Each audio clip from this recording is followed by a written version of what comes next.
Hello and welcome to the Production Room, the podcast all about everything video production and event production. My name is Nick Palkowski, and I'm very excited about this topic today.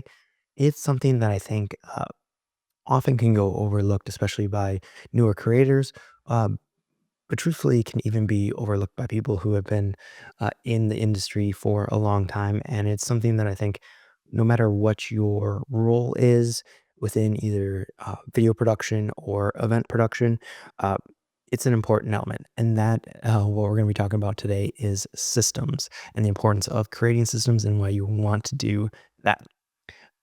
But first, just kind of to give you a little idea of why I'm thinking about this so much is right now this time of the year is kind of that January is the slow time of the year for me. Less travel, less things happening. So it's kind of that perfect time to do a big reset on things and to uh, you know, look at the way and kind of get prepared for the new year, for the busy seasons. We're about to get to have the two biggest events from the day job back to back here, starting in March, beginning in March and middle of March. So there's a lot of prep going on for that. But January really is a time to kind of sit back and figure out what do we need to prep and get ready for the main events for the rest of the year. Uh, so with that, spent 3 days kind of going through and putting together travel kits. So figuring out what what do we need to run an event the way we're running it, because a lot of processes have changed over this last year. But what do we need? Everything from how many USB-C cables to how many couplers to all the little pieces, the plugs, every little piece. And it was going through, making sure we had the right lengths of everything, marking it all, because we're creating several kits. We're going to create multiple different layers and layers of kits, from our kind of base kit. We'll have two of those. Then we'll have a host kit for when we're doing hybrids. Then we'll have a confidence monitor kit if we're not working with a third party and we need to run projectors and confidence monitors and things like that. So it was kind of building things out, marking it, putting it all together in boxes and in Pelican cases and stuff like that, and getting it into a separate storage area so that it can easily be shipped out. You know exactly where to go, grab it. You know how many boxes are there, how many things are there. All those get shipped out. They get returned to the exact spot when they come back into the office, and they're ready to go for the next one. Uh, Really came down to making things as uh, simple and easy for anybody to execute, or for people who are not me, who are not myself or my counterpart. Um, we wanted to make so if we start hiring people, it's going to be easier for them to take care of this. Or if we're not able to be in the office to grab the shipment, to grab the gear, somebody else can easily ship it out or get it back and take it in and process it and make sure everything's still there that we need. So that's kind of what systems can do. But I want to broaden this out um beyond just purely the event production stuff that we're talking about. It really can have a huge impact on any aspect of production, from how you make your YouTube videos or how you record your videos. But creating those systems can do a few things for you. That's really what I wanted to run through is why would you want to go through and create some systems? The first big one is, one, because it makes it easier. If you have, say, a checklist of gear you need to pack uh, for a shoot, then you can go through that every single time. Don't have to think about it. It's just there.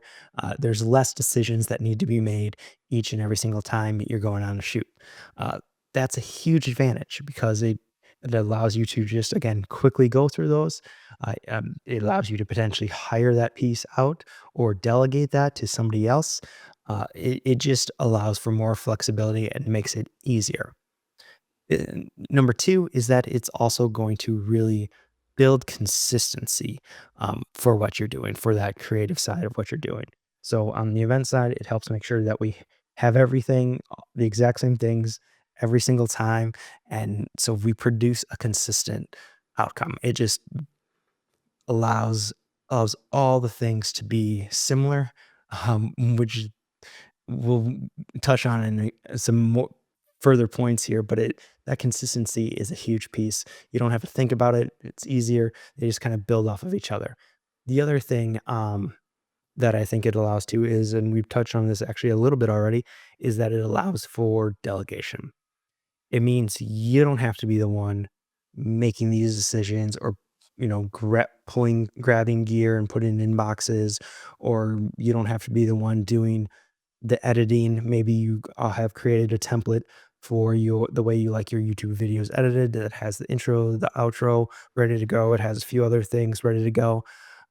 That just makes that just allows you to hand that off to other people, and they can start producing a more consistent outcome. Then it jumps back to that consistency piece. Uh, because truthfully, you don't need to always be touching, no matter what kind of content creator you are. You don't need to be touching every single aspect of the output.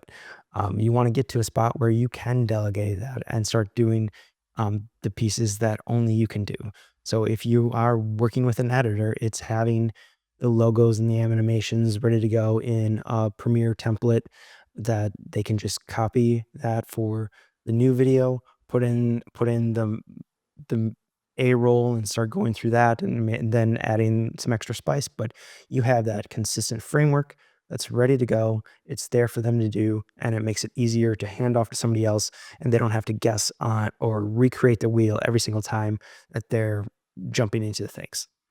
And that brings me to kind of what I think are really the two big things, two big reasons I love creating these systems is one that it really raises the floor. So for say events, when we're talking about events, that means that we've created this system around what we are able to produce, and that we're going to be consistent every single time.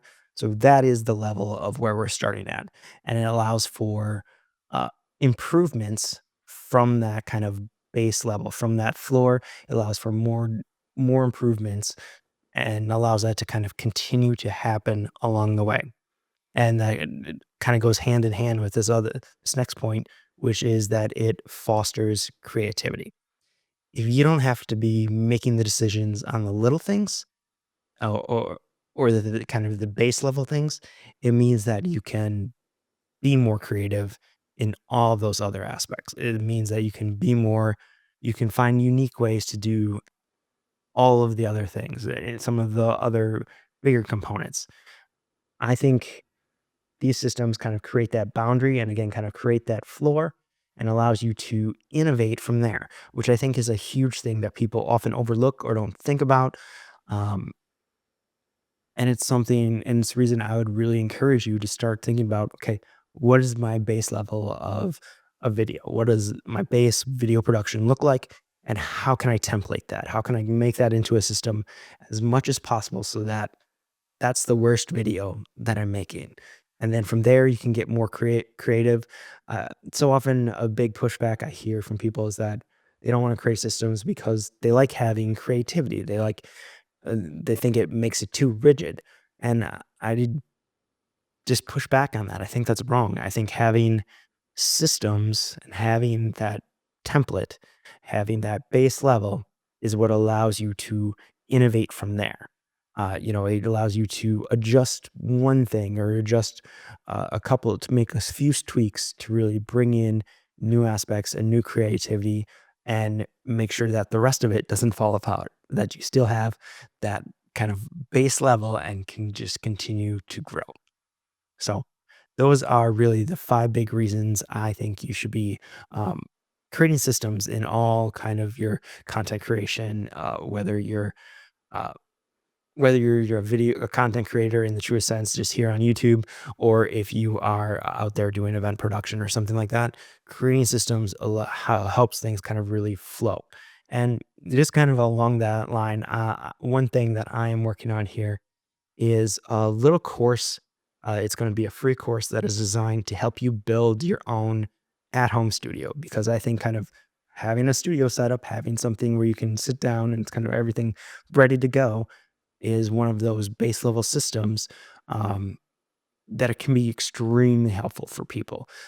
It will be a system that will help you produce videos, whether we're talking just recording videos for YouTube or something like that, whether it's live streams or and actually this might even be more important for people is for those of you who are more in the professional realm, sales reps, leaders of companies, and how you can actually have a more professional looking Zoom or Teams meetings and kind of elevate that level of professionalism uh, that I think that really gives you that great first impression. So, if that is something you are interested in, whether you're a creator, a sales rep, or a leader, uh, I think this will help you really present yourself in that professional manner with less work. And if you're interested in that, you can sign up for the wait list by going to nickpalkowski.com/studio. You can get on the wait list there. Again, this is going to be a free course. It's going to be a 5-day course of 5 videos that you can sign up for. I encourage you to go check it out. I also want to encourage you to subscribe to this YouTube channel and subscribe to this podcast wherever you're listening. And thank you for tuning in. I know this is a short one today, but I just wanted to share some thoughts that I just had after coming off of a week of creating systems and why I think they're so important and why you should be doing the same thing. Well, with that, I will see you in the next one.